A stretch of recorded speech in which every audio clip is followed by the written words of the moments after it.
Alright, so yeah, let's get working on our last page here, or our last worksheet. So the front side here is going to be more of those problems of trying to get a set of terms, of trigonometric terms, down to one term. So that second type of problem that we work with trig identities, of simplification to one term. So our first problem here, cosine of theta times 1 plus tan squared theta. The first thing I want to do here, because we can't really get anything from the terms that we have at our disposal here, the first thing I want to do is distribute. So cosine times 1 is just cosine, and then we're going to get cosine theta times tan square of theta. And looking at our options here moving forward, as we've said in previous videos, tangent is rarely ever going to be in the final answer of one of these, so I'm just going to keep moving on with that term. I'm going to put our cosine value over 1, and I'm going to multiply by sine squared theta over cosine squared theta. And when we're multiplying these out, this was kind of something that I tried to address in that first worksheet, in the problems that I just wrote out for you. But when you have a cosine squared value on a denominator or a numerator, and then a cosine value in the kind of the opposite position, and you're multiplying them, when you go to cancel, imagine that you were multiplying like x over 1 by 2 over x squared. You know that the x squared is just x times x, and that one of those powers will cancel, so this will become 1, and this will just be left as x. And you'd be left with 2 over x. So when you look down here, the same thing is really happening with these cosine values, because cosine squared theta is just cosine times cosine. So one of those powers is going to be canceled out by the cosine up here in the numerator that you're multiplying, and you're just going to be left with cosine theta plus sine squared theta over cosine theta. So now that you've simplified that term, you notice that we have an addition problem, but we don't have a common denominator yet. So what we're going to do here is, over with this term, we're going to get this term to have a common denominator with what we just solved for. So we're going to multiply by cosine theta over cosine theta. So cosine theta times cosine theta becomes cosine squared theta. Cosine theta times 1 is just cosine theta. And you're still adding your second term here, so plus sine squared theta over cosine theta. But now that you have common denominators, you can combine the top.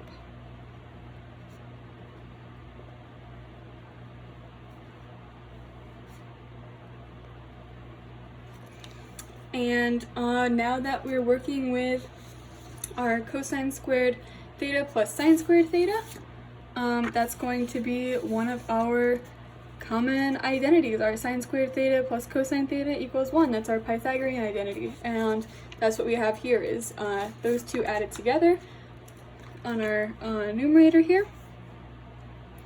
So that's going to become 1 over cosine theta.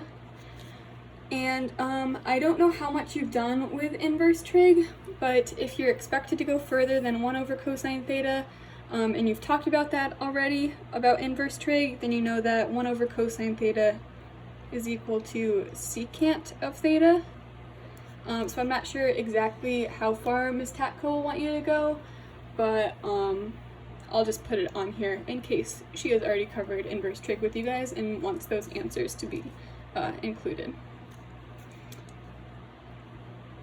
So I'll draw a line and box that in, and we can move on to question 2.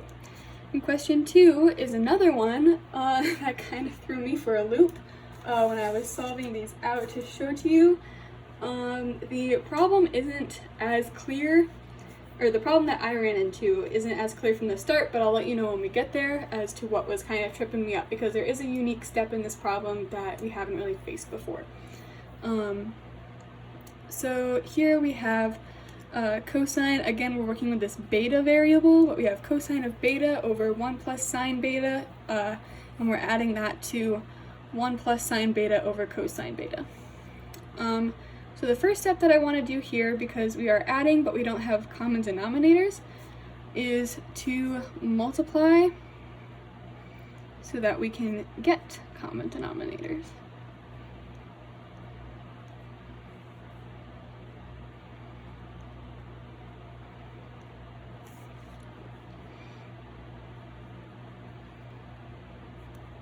So on the right here, we're going to multiply by 1 plus sine of beta, because that's what's in our denominator over here, but we're missing that here. And on our left side, we're going to multiply by cosine theta, because we're missing that over here, but we have that in this denominator. And of course, we're going to multiply by that value as a fraction in both the numerator and the denominator, so that we're really just multiplying by 1, and our fractions remain equivalent. So when we multiply this out, that's with cosine squared theta over cosine theta plus, or times 1 plus sine beta, and we're adding that to 1 plus sine beta squared over cosine beta times 1 plus sine beta. And I'm sorry, those should be betas as well. I just kind of had a little bit of a mind slip there, but treat those like they're betas. I don't want to get too messy with my pen, but so now that we have our common denominators here, we can add our numerators. So we'll be left with cosine squared beta plus 1 plus sine beta squared over cosine beta times 1 plus sine beta. Looking at our numerator, I see that we have a term that can be expanded and distributed. So I'm going to work on that next. So we have cosine squared beta plus 1 plus sine beta times 1 plus sine beta, still all over cosine of beta times 1 plus sine of beta. When we distribute, we're going to get 1 plus 2 sine of beta, because we'll be adding, so 1 times 1 is 1, 1 times sine beta is sine beta, and then another 1 times sine beta is sine beta, so those 2 sine betas will add to give you 2 sine beta, and then we'll get plus sine squared beta at the end here.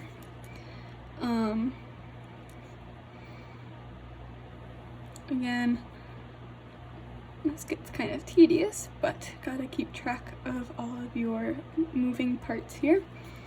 We're left with cosine squared beta plus 1 plus 2 sine beta plus sine squared beta. And when we're looking at if we can combine any terms there aren't any terms that we can combine because they're alike, but there are 2 terms that we can combine because they're part of an identity. So if we look here, we had both a plus sine squared theta and a plus cosine squared theta. Those can both combine in the Pythagorean identity to give us just a value of 1. So we're looking at this first term here, and this second term right here. Those are going to combine to give us 1. But then we can also see, I'm sorry to skip the algebraic steps, but I'm running out of space, so I'm just going to kind of like verbally express this. So you have a 1 from both your sine squared beta and your cosine squared beta, and you can add that 1 value to the 1 value that was already present to get 2 plus 2 sine beta over cosine beta times 1 plus sine beta. And now this is where I got stuck when I was solving this problem. You might have figured it out already, but I'm just going to kind of like talk you through the step that I got caught on. And that is to find a greatest common factor that we can factor out of our numerator here. So notice that we've already kind of done that in the denominator, that we have cosine out here by itself. In our numerator, we can see that both of these terms can be divided by 2 to give us 2 times 1 plus sine beta. See how I factored out a 2 there? So if I was to redistribute this 2, it would give us 2 plus 2 sine beta, which is what we originally had. But it allows us to separate our terms. I am so sorry. It allows us to separate our terms to be a little bit easier to work with. And it actually allows us here to cancel, because you see that after we factored that out, we're left with a 1 plus sine beta, which we have on the denominator here. So those will cancel, and we'll be left with a 2 over cosine beta, which, again, if you've covered inverse trig, you know that that will turn into a 2 secant beta. And so that's our kind of tricky little second problem there, one that I got stuck on when I was trying to figure out these solutions ahead of time. Okay, so moving on to our third problem right here. We have sine x times tangent of x plus cosine x. So looking here, one thing that I immediately want to start working with is our tangent. So looking to bring things down, I'm going to leave the sine x as it is. Our tan x, I'm going to turn into sine x over cosine x. And I'm going to leave our cosine x as is. Multiplying our sine x times our sine x is going to give us sine squared x over cosine x. We're going to add cosine x to that. So now we have two terms without common denominators, so I'm going to find a common denominator so I can add those. I'm going to put this over 1, and I'm going to multiply this term by cosine x over cosine x, because that's like multiplying by 1, but it's going to give us cosine x in our denominator, which we want. Copy this side down, or this term down, and then when we multiply those out, cosine x times cosine x, cosine squared x over cosine x, and now we can add these two terms because they have common denominators. So when we add sine squared x plus cosine squared x, that'll be our numerator, and our denominator will remain cosine x. And we can see here that we have a sine squared x plus cosine squared x, which we know to be, again, very, very common here, our Pythagorean identity. So we know that that numerator is going to equal 1 over cosine x, and that's going to become another secant value.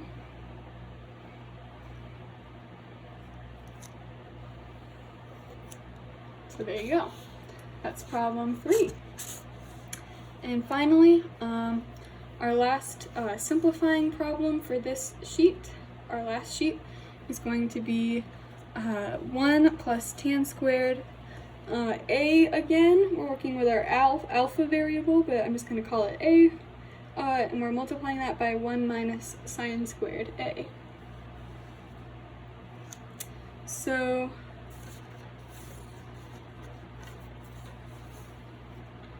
the first thing that I want to do here is, again, unlike other problems, multiplication problems where we've distributed, you can see here that we're working with one of our Pythagorean identities again, because 1 minus sine squared a, you remember, this means that you've subtracted over your sine squared a value, and you'll have cosine squared a left on the other side of your equation. So we can copy this down. 1 plus tan squared a times cosine squared a. And now that we've done that, now we can distribute, because there's nothing really, no identities that we can bring into this anymore.